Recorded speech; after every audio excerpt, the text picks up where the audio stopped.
In a country of 330 million people, you can of course find one person of a given political persuasion justifying this or that or almost anything. But the data is clear.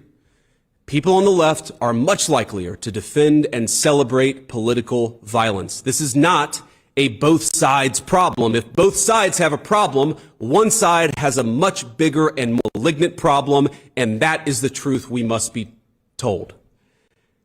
That problem has terrible consequences. The leader of our party, Donald J. Trump, escaped an assassin's bullet by less than an inch. Our House Majority Leader, Stephen Scalise, came within seconds of death by an assassin himself.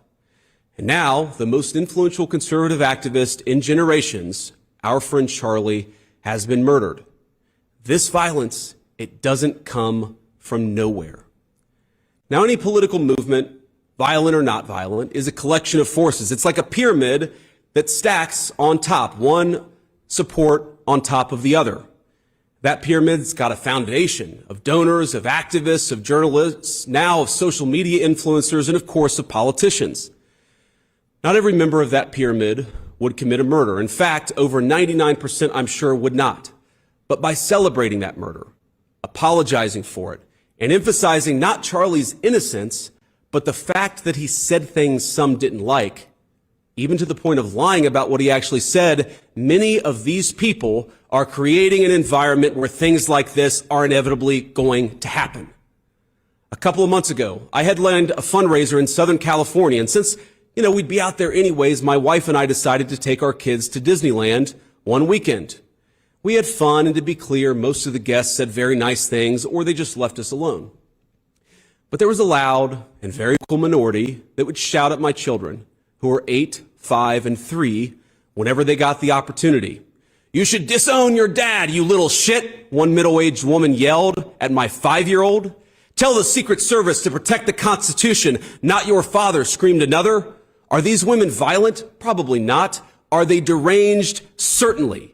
And while our side of the aisle certainly has its crazies, it is a statistical fact that most of the lunatics in American politics today are proud members of the far left.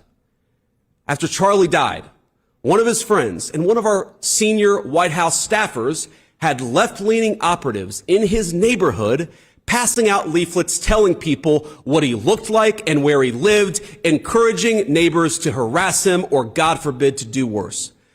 While he was mourning his dead friend, he and his wife had to worry about the political terrorists drawing a big target on the home he shares with his young children. Are these people violent? I hope not. But are they guilty of encouraging violence? You damn well better believe it. We can thank God that most Democrats don't share these attitudes, and I do, while acknowledging that something has gone very wrong with a lunatic fringe, a minority, but a growing and powerful minority on the far left. There is no unity with people who scream at children over their parents' politics. There is no unity with someone who lies about what Charlie Kirk said in order to excuse his murder. There is no unity with someone who harasses an innocent family the day after the father of that family lost a dear friend. There is no unity with the people who celebrate Charlie Kirk's assassination. And there is no unity with the people who fund these articles, who pay the salaries of these terrorist sympathizers, who argue that Charlie Kirk, a loving husband and father, deserved a shot to the neck because he spoke words with which they disagree. Did you know that the George Soros Open Society Foundation and the Ford Foundation, the groups who funded that disgusting article justifying Charlie's death, do you know they benefit from generous tax treatment? They are literally subsidized by you and me, the American taxpayer. And how do they reward us? By setting fire to the house built by the American family over 250 years. I am desperate for our country to be united in condemnation of the actions and the ideas that killed my friend. I want it so badly that I will tell you a difficult truth. We can only have it with people who acknowledge that political violence is unacceptable, and when we work to dismantle the institutions that promote violence and terrorism in our own country. Now, our government, you heard me talk to Stephen Miller about this, will be working very hard to do exactly that in the months to come. We're not always going to get it right. We will sometimes move more slowly than you would like. We will sometimes move more slowly than I want us to. But I promise you that we will explore every option to bring real unity to our country and stop those who would kill their fellow Americans because they don't like what they say. But you have a role too. Civil society, Charlie understood this well, is not just something that flows from the government. It flows from each and every one of us. It flows from all of us. So when you see someone celebrating Charlie's murder, call them out. And hell, call their employer. We don't believe in political violence, but we do believe in civility. And there is no civility in the celebration of political assassination.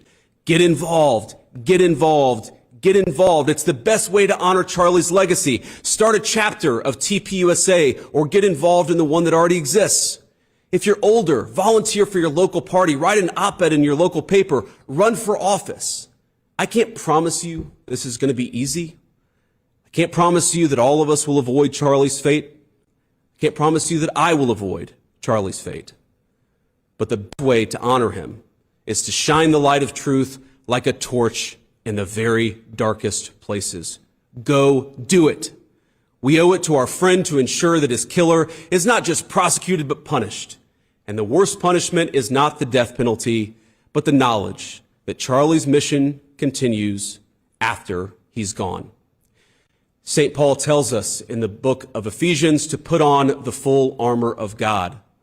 Let all of us put on that armor and commit ourselves to that cause for which Charlie gave his life, to rebuild a united States of America, and to do it by telling the truth.